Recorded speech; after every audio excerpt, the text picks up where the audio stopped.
Okay, huyo anasema habari za saizi dokta. Nikamwambia nzuri.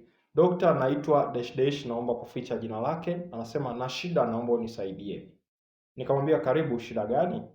Akasema dokta, uke wangu unatoa sauti ya mijambo na pia una maji mengi, naomba unisaidie daktari.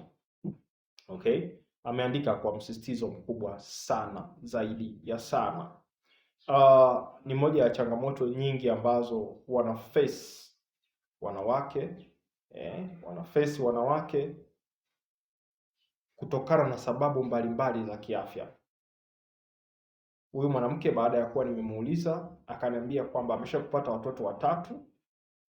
Inaweza ikawa ni one of the cause, lakini kuna factors nyingine za kiafya ambazo zinaweza zikamsababisha mwanamke akawa na hii shida.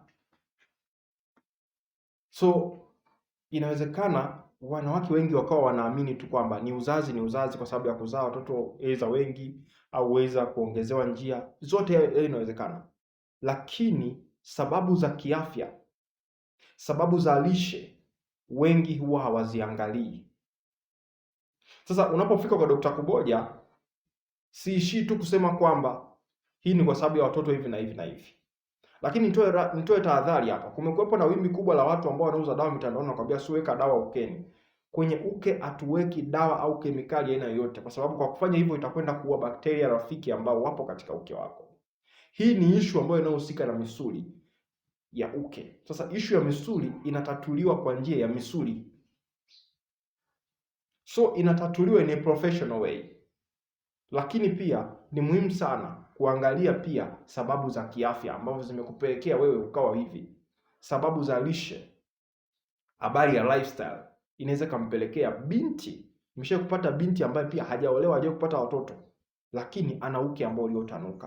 Kwa hiyo kuna vitu vingi sana ambavyo vinaweza kupelekea mwanamke akaa kwenye situation. Usiangalie tu juu juu.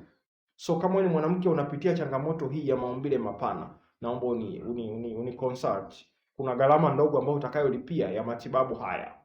Mimi sina dawa, lakini kuna vitu ambavyo nitakuelekeza nini ufanye kwa ajili ya kuweza kurudisha utamu wako kama ulivyokuwa hapo awali, na mwenza wako waendelee kufurahia tendo la ndoa na wewe. Chukua namba yangu ya simu kwa haraka haraka, 0765493645, 0765493645. Dr. Kuboja, suluhisho la mahusiano yako, suluhisho la afya yako.